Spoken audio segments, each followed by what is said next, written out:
Hello and welcome to video number 5. This is about hyperlinks. First things first, you need to be opening up Microsoft Word, whether you are using a Mac or PC. As I stated earlier, this is part of our strategy and this is what works for us in relation to the PDF conversion softwares that we have tested. So go ahead and open up Microsoft Word if you can and follow along if you would like to, or feel free to watch to the end of this video and follow along later. Now, in order to create a hyperlink, what you need to do is you need to highlight the word or words. So if you want to hyperlink the word hi domain, you just highlight that. Or let's say, for example, we're going to say click here to learn more about this product. We can highlight that. We can right click it, click on hyperlink. And then, of course, you want to enter the URL right here. Now, Microsoft Word is going to give you different options. You can hyperlink to an existing file or web page, hyperlink within the document itself. You can create a new document, or you can set up email addresses.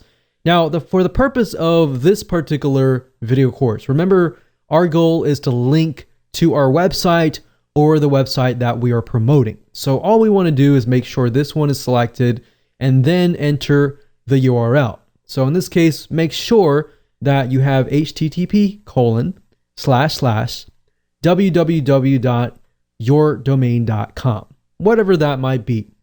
Now, let's say, for example, we'll just do google.com for the sake of simplicity. And up at here, you can target frame. Now, what this means is you have the ability to control the click.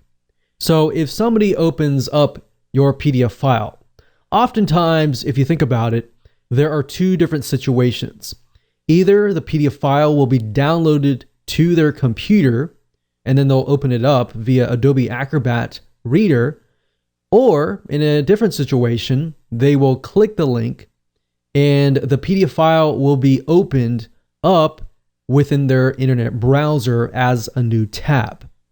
Now, if that is the case, if they click on the link, by default, the link will open to the web page in the same window as the PDF file. In this case, I will recommend that you choose the target frame to be a new window. And the reason being is because if they click that link and they are in an internet browser, for example, then a new window or a new tab will be opened up. So if they want to refer back to your PDF file, they can always do so. So I would say new window is the best.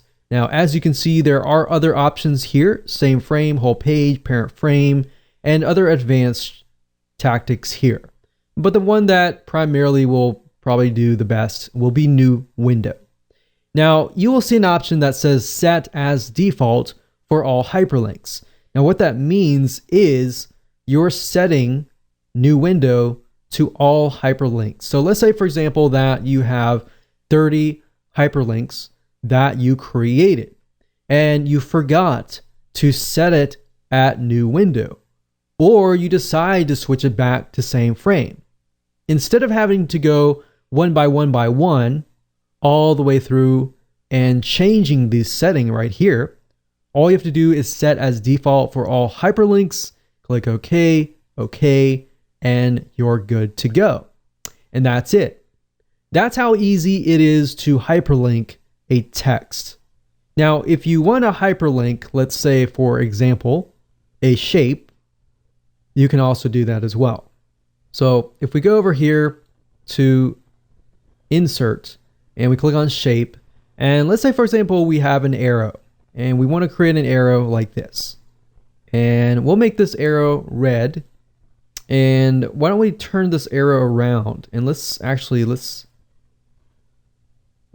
point this arrow at this hyperlink, and let's say we want to hyperlink this arrow. Same thing with a shape. All you have to do is select it, right click, hyperlink, and do the exact same thing.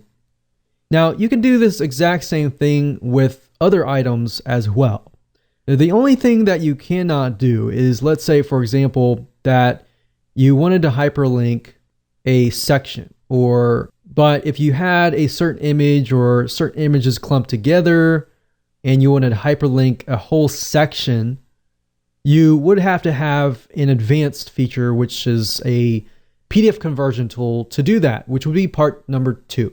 Now, part number 1 would allow us, utilizing WinZip, to convert these hyperlinks so that when it is converted to a PDF format, the hyperlinks still work. Now, you'll notice sometimes if you use free PDF conversion tools that when you do convert to a PDF file, the hyperlinks don't pass through. So the hyperlinks only work within Microsoft Word itself. So I'll see you in the next video, and we'll talk about everything you need to gather up until this point so that you can make sure that when you do the conversions, everything will work perfectly. All right, we'll see you there.